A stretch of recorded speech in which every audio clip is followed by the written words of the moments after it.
보실 성경 말씀은 요한계시록 15장 1절로 8절 보시겠습니다.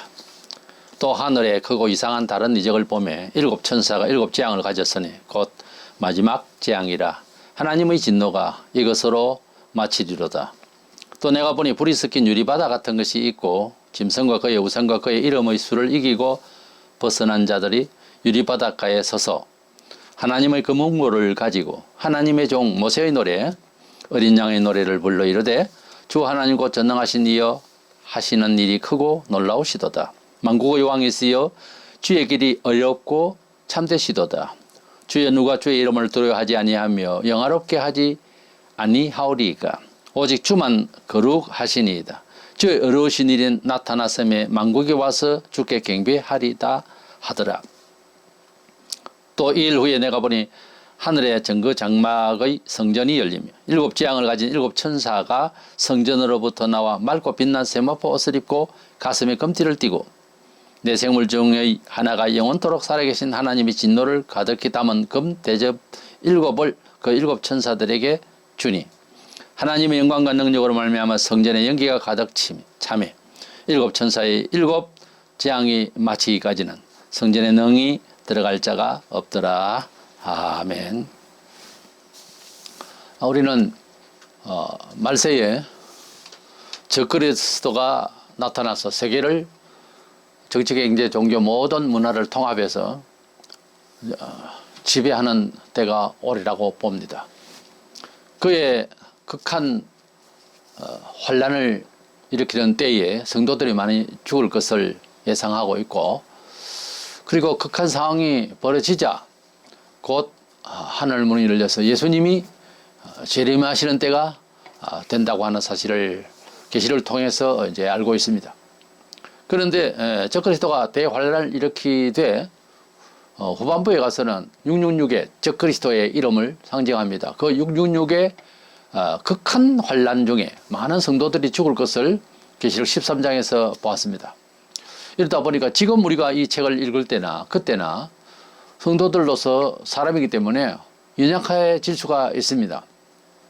왜냐하면 온 세계는 이미 삶을 포기할 만큼 그런 자연재해와 적그리스도의 지배권 아래에서 통제를 받고 있기 때문에 희망을 잃은 상황에서 더더구나 성도들이 죽임을 당하고 어디 도망갈 데도 없습니다. 이럴 때에 우리 하나님께서는 우리를 반드시 구원하시고 지켜주시만 약속하시기 위해서 14장과 15장에 이어서 이렇게 큰 환란을 앞두고 있는 우리 미래를 위해서 환상을 주시기를 우리는 반드시 구원을 받고 신구의 모든 백성들이 구원을 받게 될 것을 약속하시는 내용이 있습니다. 어떻게 구원하실지는 우리가 다 할 수는 없으나 지켜주심을 약속하시는 뜻에서 이런 14장 15장의 삽입장이 들어있어서 이 환상을 우리에게 주셔서 위로하시려고 하는 것입니다.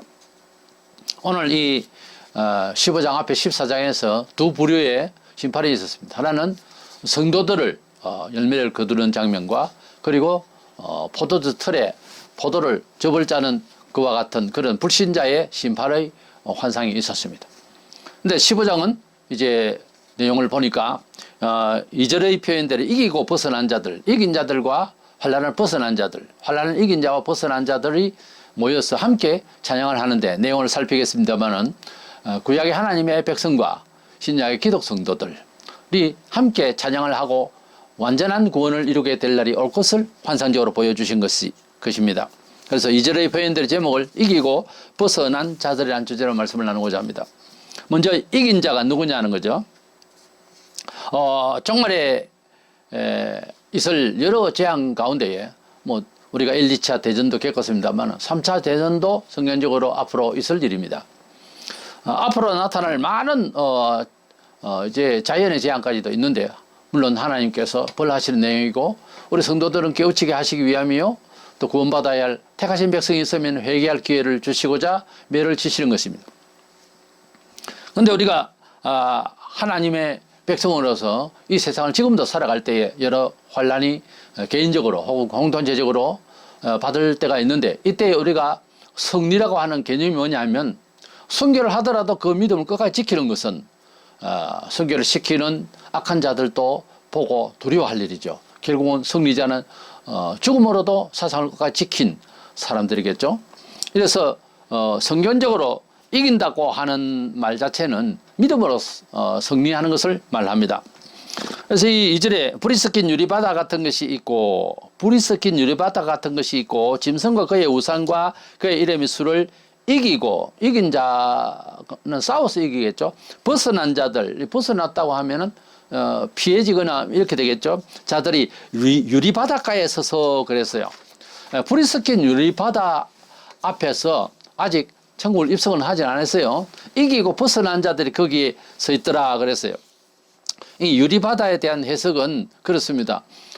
지금 이 15장은 환란 중에 우리가 성도들이 위로받을 그런 구원받을 내용들의 환상인데, 그 유리바다가 하나님 전 앞에 있고, 그리고 성도들이 지금 지키고 서 있습니다. 앞에서. 이것은 마지막 대환란의 그 붉은 것은 전쟁이나 고통을 말합니다. 환란을 말하고.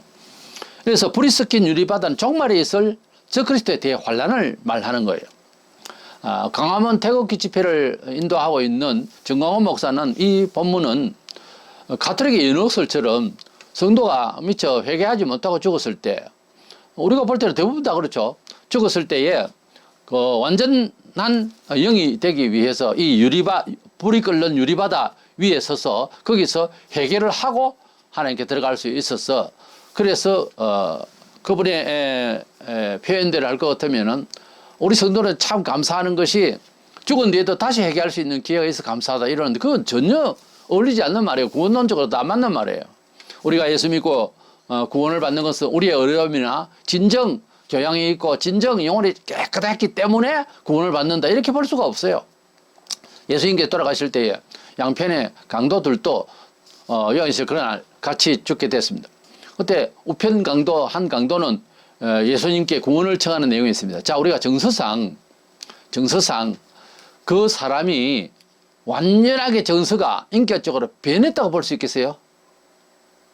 아니지 않습니까? 구약의 모든 믿음의 영웅들도 실수가 없고 불의함이 없느냐, 그런 가운데서도 하나님의 역사를 이뤘거든요.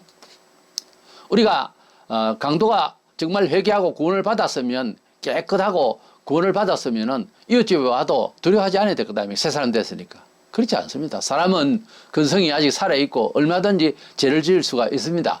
그 강도가 무슨 일로 무죄 선고를 받아서 다시 이제 내려와서 살았다 하더라도, 그가 예수를 믿었다 하더라도 또 실수할 수 있는 것이 인간입니다. 우리가 베드로가 누굽니까? 수제자를 하지 않습니까? 그도 성령 불을 받고 난 뒤에 정말 사단이 이장을 거쳐서 그렇게 해도 나중에 또 하나님 앞에서 믿음이 온전치 못해서 사도 바울로부터 꾸지람을 받습니다.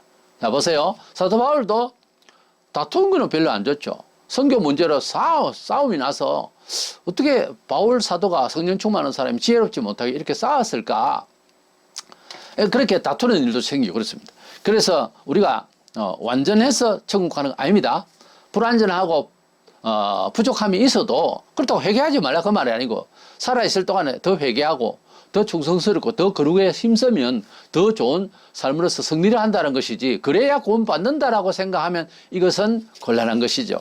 네, 그래서 김세연 박사라든지 최갑종 교수라든지 이런 사람들의 그 칭의, 예수를 믿음으로 구원받는다, 어렵게 된다고 하는 그 말에 대한 말씀을 유보적이다, 예수님 오실 때까지 우리가 깨끗한 걸 지켜보고 있다고 하는 이런 아주 말도 안 되는, 그러려면 아무도 구원 못 받아요. 우리가 아무리 성자같이 기도를 하고 삶을 살아도 주님 앞에 나아갈 때에 깨끗해가지고 완전히 가는 것이라고 속 사람에게, 그것도 우리가 만든 게 아니에요. 성령께서 거듭나게 하신 영이 세상에 충성하고 거룩을 위해서 일을 한 그만큼 상을 지고 올라가는 것 뿐이지, 우리가 구원받는 영혼이 된다고 하는 것은 우리의 무슨 덕도를 하고 수양을 한 것 가지고서 하는 것이 아니에요. 우리의 정직성이라든지 이런 거 가지고서 어렵게 치감을 받는 것이 아니라고 말해요. 이 말을 아직도 못 알아듣는 거예요, 많은 사람들이. 예수님을 내 구주로 믿는다는 고백을 통하여 정말 예수님을 내 구주로 믿는 것하고 내 인격 소양이 완전한 거하고는 이거는 다른 차원입니다. 인격 수양을 그래서 더 거룩을 삼하고 그거 얼마나 좋아요. 그래야 자기 성리가 있고 공동체에 좋은 영향을 끼친다는 것뿐이지 그러기 때문에 구원받는다라고 답을 할 수 있는 것은 아닙니다. 구원이라고 하는 것은 예수님에 대한 바른 인식과 정보를 통하여 내 마음의 도덕적 양심, 종교적 양심이라는데 종교적 도덕성을 발휘해서 회개하고 그것도 뭐 회개를 뭐 엄청나게 하는 사람도 있고 그렇지 않아도 이제 딱 믿으니까 믿음을 잘 진행하는 사람도 있습니다. 각양 정서가 다르기 때문에 눈물을 꼭 안 흘렸다고 해서 구원 못 받았다. 그렇게 보면 안 됩니다. 그렇게 보면 안 됩니다. 구원받은 한편 강도가 구원받은 거 사실이죠. 그래서 그 사람 눈물을 흘리고 통곡을 했어요. 그건 아니에요 또. 그건 아니라니까. 꼭 눈물을 흘려야 반성된 것 같아도 밤새도록 울고 집에 돌아가다가 남의 집 호박을 따먹은 이야기도 우선 그런 이야기가 있습니다. 우리가 눈물만 흘리다 되는 것이 아니고 믿음이 중요한 거예요. 예수님을 나의 구주로 믿는다고 하는 데 대해서는 정서상 표현 방식이 조금씩 달라요. 다만 하나님을 만난다고 하는 첫 만남이 얼마나 흥분이 있고 얼마나 기쁘고 기쁘다 눈물이 나죠. 그런 정도는 우리가 이해를 해요. 그러나 그것을 교리적으로 이야기를 할 수가 없다고. 사람마다 다 다르니까. 단지 예수님을 내 구주로 믿느냐는 것이 이것이 중요한 거예요. 그래서 예수님을 구주로 믿으면은 영원히 하나님 앞에서 구원받는 사람으로서 신분상 변화를 받은 거예요. 인격상 아닙니다. 예수 믿으면 천사가 되는 것도 아니에요. 그래서 정광훈 목사는 잘못 말한 거예요. 이것은 가톨릭의 연옥설과 똑같습니다. 천국 따위 지옥 따위는 중간에 서서 구원받기를 준비하고 있는 이 세상 사람들이 헌금을 많이 한다든지 뭐 기도를 많이 해준다든지 이게 지금 연옥설이거든요. 이건 말이 안 되는 거예요. 이거하고 비슷한 이야기입니다. 이래서 이런 교리를 들으면 큰 장애가 옵니다. 사람이 연약하기 때문에 오해를 불러일으켜요. 그래서 예수님을 구주로 믿으면 무조건 하나님의 백성이라는 신분이 주어졌기 때문에 구원을 받습니다. 본문에서 이긴 자라는 말씀은 믿음으로 사는 자체를 말합니다. 믿음으로 승리한다는 말은 무조건 하고 뭐 믿었으니까 다치지도 아니하고 가난하지도 아니하고 건강만 하고 이런 쪽으로만 생각하기 쉬운데 그것을 기복신앙이라고 그래요. 그러나 성경은 구약에도 그렇고 신약에도 그렇고 그렇게 말하는 것이 아니라 하나님의 뜻을 영원한 내세를 봐면서 하나님 뜻 사상을 짓밟지 아니하고 왜곡되지 아니하고 배신하지 않는 것을 승리자라고 해요. 그래서 정말 진정한 승리자는요 목숨을 걸고도 끝까지 배신하지 아니하고 진리를 사모하며 떠나는 사람 순교자가 진짜 승리자입니다. 요한일서 5장 4절에 보면 대저 하나님께서 난 자마다 세상을 이기느니라. 세상을 이기면 이것이니 우리의 믿음이니라고 그랬어요. 그 믿음의 결과에 대한 이야기가 아니에요. 믿음 자체를 말하는 거예요. 요한복음 16장 33절에 이것을 너희에게 이르는 것은 너희로 내 안에서 평안을 누리게 하려 함이라. 세상에서는 너희가 환난을 당하나 담대하라 내가 세상을 이겼노라 그랬습니다. 자, 이래서 천국에 들어갈 자 중에서 정말 합동으로 찬양할 사람 중에서 우리가 이렇게 기독 성도들로서 말세의 대환란 중에도 믿음을 지킬 그래서 믿음으로 지켜서 순교까지도 각오하고 그렇게 사는 또 순교를 못하면 엄청난 또 고통을 받겠죠. 일제 때도 그랬고 기독교 전 역사의 피해 역사입니다. 정말 진정으로 주님을 사랑하는 사람은 고난을 받았어요. 이런 사람을 누구라고 한다? 이긴 자라고 합니다. 두 번째로 벗어난 자가 나오죠. 벗어났다, 핍박에서 벗어났다는 말은 그 뉘앙스가 피신했다는 뜻이죠. 바로 유대인들의 구원을 뜻합니다. 그 유대인들의 구원이 또 확실히 보장되는 내용이 12장에 나왔죠. 그 여인이 핍박을 받아서 하나님이 예비하신 곳으로 가서 후반기에 적그리스도의 대환란을 피할 수 있도록 배려하시는 하나님의 은혜가 있었습니다. 바로 그 여자가 정통 유대인이 하나님 여기에 백성을 말합니다. 하나님의 백성 한 번 선택되면 영원히 가버려요. 베드로를 주님이 부르실 때 너를 사람을 낚는 어부가 되게 하리라 말씀을 하셨으면 끝까지 지켜버렸어요. 우리가 예수님은 구주를 믿습니다 하고 확실히 고백하면 끝까지 그 고백을 가지고 갑니다. 하나님은 그러세요. 그래서 이스라엘 백성이 비록 우리가 볼 때는 왜 메시아를 몰랐을까 한 10% 믿는다고 하지만 그들이 개종을 안 해도 여호와 하나님은 믿거든요. 그래서 이들이 돈해가지고 지금까지 이러고 있는데 말세에 하나님께서 이스라엘 백성들을 회개시키는 역사가 크게 나타날 줄로 믿고 있고 그래도 끝까지 안 될 때에는 하나님께서 예수님 재림하시기 전에 적그리스도의 핍박을 받아가지고서 어디로 도망가서 거기서 후반기 핍박을 면할 수 있도록 도와주실 거예요. 그 사람들이 바로 그 핍박에서 벗어난 자들이라는 표현입니다. 고린도전서 10장 13절에 보면 우리 성도들도 믿음을 잘 지킬 때에 때로는 이렇게 도와줄 때가 있습니다.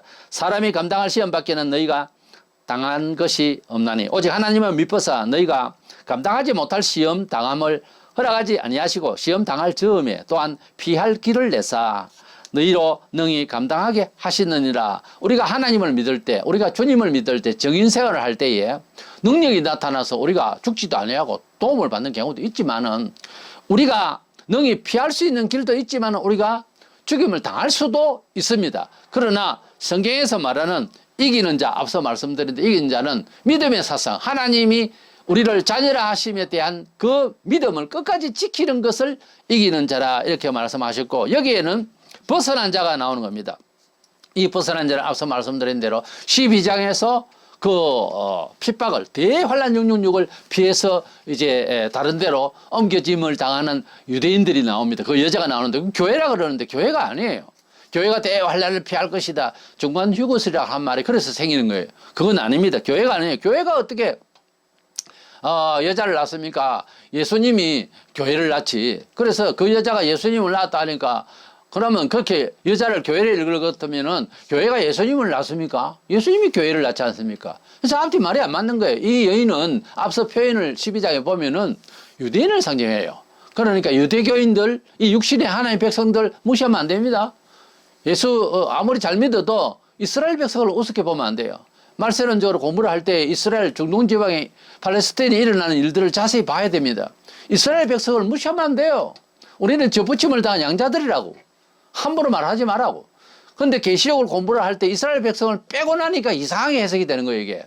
이스라엘 백성을 분명히 로마서 11장에 25절에 그렇게 구원할 것을, 말세 구원할 것을 약속하셨어요. 이스라엘을 무시하다니. 그건 안 되는 겁니다. 우리는 마귀의 종들로서 이 세상에서 그저 까막눈으로 살다가 이스라엘을 통해서 구원받았지 우리가 뭐 어디서 복음을 듣습니까? 12제자를 통하여 그리고 수많은 선교사를 통해서 우리가 복음을 받고 보니 우리를 지으신 하나님을 아버지라 할 수 있는 놀라운 은혜를 선택을 받았으니 감사 감격을 합니다. 우리는 육의 사람이요 우리는 세속의 사람이요 마귀의 종들이라고. 근데 하나님께서 우리를 부르심을 그래서 양자라 그랬어요. 우리는 접붙임을 받은 참 감람나무에 돌감나무 가지인데 그게 접붙임을 받아서 참 감람나무에 그 참 감람나무에 열매를 맺을 수 있는 존재가 되었다. 우리를 양자로 삼았다. 접붙임을 받았다. 그러는 거예요. 구원을 시켜줬더니 본 자식을 갖다가 우습게 여긴다고 하는 것은 말이 안 되는 거예요. 이거부터 생각을 바로 해야 됩니다. 그게 진짜 겸손한 거예요.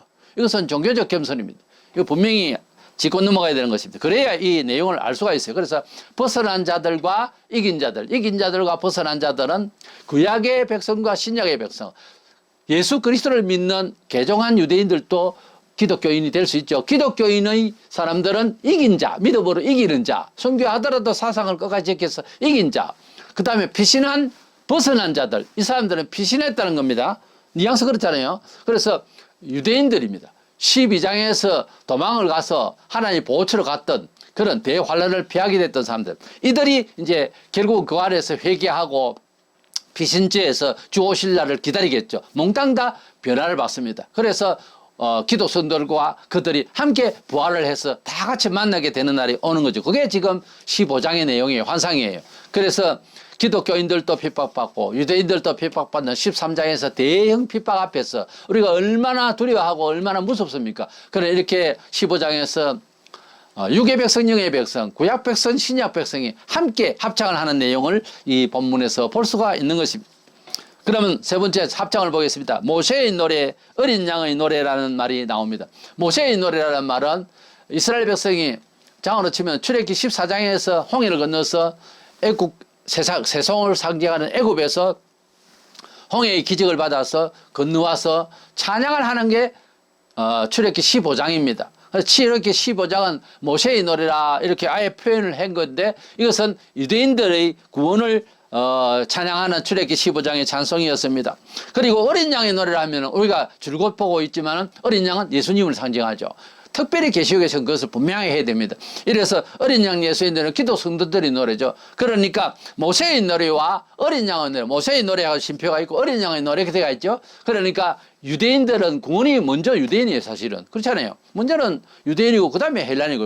그러니까 유대인이 먼저 혜택을 받았죠. 그래서 모세의 노래가 먼저 나오고 어린 양의 노래 이렇게 순서를 밟는 거예요.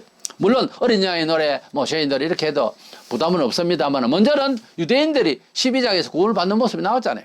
그래서 유대인의 구원 받는 날, 환란이 다 끝나고 난 뒤에 구원 받는 날, 그날 모세의 노래, 즉 출애굽기 15장에서 육의 백성이, 이스라엘 백성이 애굽에서 홍해를 건너서, 홍해 그거는 뭡니까? 대환란족의 유리바다, 불이 섞인 유리바다를 상징하는 거, 그때를. 그래서 그것을 지나서 구원을 받았잖아요. 우리 기독 성도들은 불 섞인 유리바다, 즉 대환란을 지나서 구원을 받게 될 것입니다. 어쨌든 유대인과 우리들이 구원을 받는데 불 섞인 유리바다 앞에서 찬양을 하게 되고 하나님 나라에 바로 입성하기 전에는 이 환란이 다 지나가야 될 것이다 하는 그런 이 불 섞인 유리바다지, 거기에 무슨 회개의 죄를 태우는 불이 올라온다 뭐 정강호 목사는 그렇게 말하는데 그 말도 안 되는 소리. 본문 3절에 하나님의 종 모세의 노래는 예수 그리스도를 찬양하는 기독 성도들의 노래입니다. 3절에 보면 하나님의 종 모세의 노래, 어린 양의 노래를 불러 이르되 그랬습니다. 그래서 모세의 노래와 하나님의 종들의 노래를 이제 유대인들의 구원의 찬송을 말하는 것이고, 어린 양의 노래는 기독교인들의 노래다. 근데 고린도전서 15장에 보면은 부활에 대한 완성의, 구원의 완성의 내용이죠. 부활에 대한 내용이 나옵니다. 그래서 출애굽기 15장하고 고린도전서 15장, 계시록 15장은 어쩐지 이 15장은 구원을 모두 상징하는 그런 내용을 담은 그런 장이 되겠습니다. 본문 8절에 하나님의 영광과 능력으로 말미암아 성전에 연기가 가득 차며 일곱 천사가 일곱 재앙이 마치기까지는 성전에 능히 들어갈 자가 없더라 그랬어요. 자, 이것은 일곱 천사가 일곱 대접재앙, 이것은 마지막 나팔 재앙인데요. 계시록에는 일곱인 일곱 나팔 일곱 대접재앙이라는 게 나오는데, 6가지 재앙에 대해서는 앞서 다 말씀드렸고, 일곱 번째 인재앙을 여니까 일곱 나팔 부는 천사들이 이제 쭉 한에 나오는데, 6번째 나팔 재앙까지 쫙 지나가고 마지막 나팔, 7번째 나팔 부는 천사가 쫙 부니까 거기에 일곱 대접을 쫙 들고 7명의 천사가 서 있는 겁니다. 이 대접이는 팍 엎어지잖아요. 금세 있을 환란인데요. 그 환란이 다 마치기까지는 성전의 성도들이 완전히 입성을 못한다는 말이죠. 그러니까 대환란이 일단 지나가야 된다는 거예요. 그렇기 때문에 환란 통과설이라고, 환란 휴거설이 아니라고 말해요. 여기 딱 나오잖아요. 그래서 사장에서 휴거를 했네 어쩌냐는 것은 말도 안 되는 비약이고요. 그건 봐줄 수 있는 내용이 아니에요. 5절에서 하늘의 정거장막이 열린다 하는 것은 이거 이제 최종적으로 하나님의 언약적인 심판하겠다고 하신 그 내용이 이제 제대로 마지막 심판으로 열린다 하는 거예요.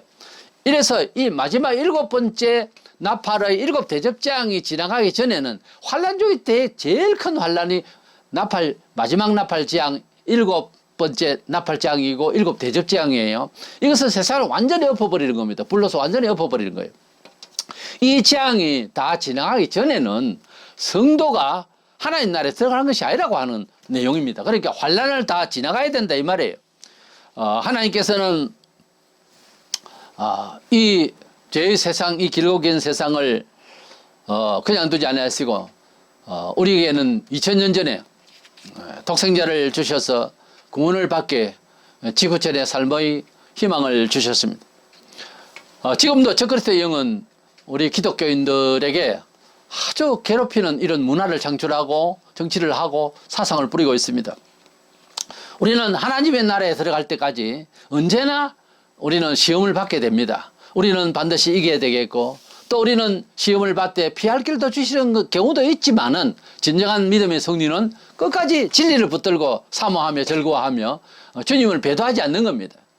그러면 뭐가 남나 싶어도 바로 그렇게 핍박을 받고 인내를 하고 배신을 하지 않는다고 괴로울 때 그때 하나님을 만나요. 원래는 하나님을 만난다는 말 자체가 성립이 됩니다. 그게 하나님은 좋을 때고 보이지도 않고 사상만 있다 이렇게 되는 것 같아도 하나님을 본다는 개념이 말씀의 언약이 많아요. 산상수훈에 나왔잖아요. 하나님을 볼 것이요. 하나님을 본다고 하는 그 개념을 깨닫는 시간이 되려면은 우리의 본성과 외부로부터 오는 모든 본성된 이런 세속적, 이런 마귀적 모든 것들에 대해서 말씀을 굽히지 아니하고 말씀대로 끝까지 언약을 붙들고 믿음으로 나아갈 때 고통과 번뇌와 아픔이, 슬픔이, 고난이 따릅니다. 그때의 절망 같을 때 그때의 하나님의 위로와 하나님의 당신의 얼굴 모습이, 하나님의 당신의 마음 모습이 우리를 함께 하시고 그것을 임마누엘이라고 해요. 하나님을 보았다는 이 표현을 할 만큼의 개념이 제대로 깨달아지는 순간이 언제냐? 환난을 받을 때, 진리를 끝까지 지고 갈 때 그렇습니다. 그 전에는 우리가 하나님의 영을 정말 형상을 닮은 인간이기 때문에 불신자라도 별의별 차원 높은 이야기를 할 수가 있어요. 그러나 그 신비와 그 모든 것들은 하나님을 만난 것은 아닙니다. 진정으로 하나님을 만난 사람은 그 사람 함부로 손 못 대요. 하나님을 정말 만나는 사람은 정말 기도하고 정말 인내하고 핍박받는 가운데서 정말 하나님을 더욱더 함께하는 사람으로 변해요. 하나님을 함께한다는 말 자체는 승리자가 되는 겁니다. 그래서 교회만 다닌다 우리는 승리했네 떠들지만 귀신이 웃어요. 쳐다보고. 그리고 우리 신부는 물론 승리했죠. 하나님 백성이죠. 그런데 삶을 살아가는데 그렇게 체득되고 그렇게 도전해서 영적으로 이기느냐 하는 문제는 다른 문제거든요. 하나님의 함께 하심을 얻으려면은 말씀의 질서대로 제대로 살아야 되는 거예요. 그러면 핍박이 있죠. 분명히 세상은 어지럽고 비질리거든요. 거기에 즉각적으로 핍박을 받게 되어 있습니다. 그러면서 한 걸음 한 걸음 한 가지 참아가면은 하나님이 우리를 지켜주심이 확대돼요. 개인적으로 확신이 커진다고. 그러면 배신하지 않고 죽음까지 건다고요. 목숨까지 걸어. 그랬을 때 그가 하나님이 함께하는 사람이다 하는 겁니다. 정치적으로 뭐 배경을 가지고 내다 그건 아니에요. 하나님께서 우리와 함께 하시면 예수 그리스도로 만족하고 올인을 할 때 우리 속에서 이미 우리가 그렇게 확신을 하게 되어 있어요.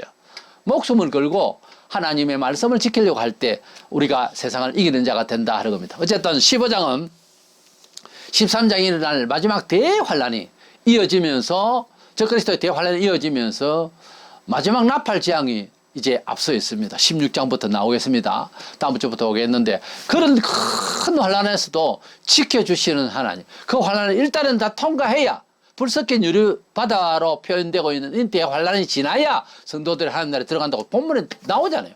그래서 그 전에 뭐 휴거를 할 생각을 하지 마세요. 심통하면 휴거를 해서 피하려고 하는 생각 자체가 우리 모든 사람에게 근성적으로 기복신앙이 있어요. 그건 종교주의죠. 성경에 그렇게 말하지 않았으면 안 따르는 겁니다. 내가 확신한다. 글쎄요, 당신의 확신이지. 성경에서 말했느냐? 성경에서 그렇게 경우마다 다른데 말씀을 그렇게만 단독적으로 다 휴가할 것이다. 다 부자 될 것이다. 다 걱정 없을 것이다. 그런 식으로 되어 있는 구절만 있는 것이 아닙니다. 항상 하나님은 양면으로서 선교자로서 영광을 받으실 자도 있고 또 승리해서 그렇지 않고 그 현장에서 승리해서 영광을 드러낼 자도 있는데 영광을 현장에서 드러낸 자는 오히려 나중에 보면 시험을 받는 경우가 있어요.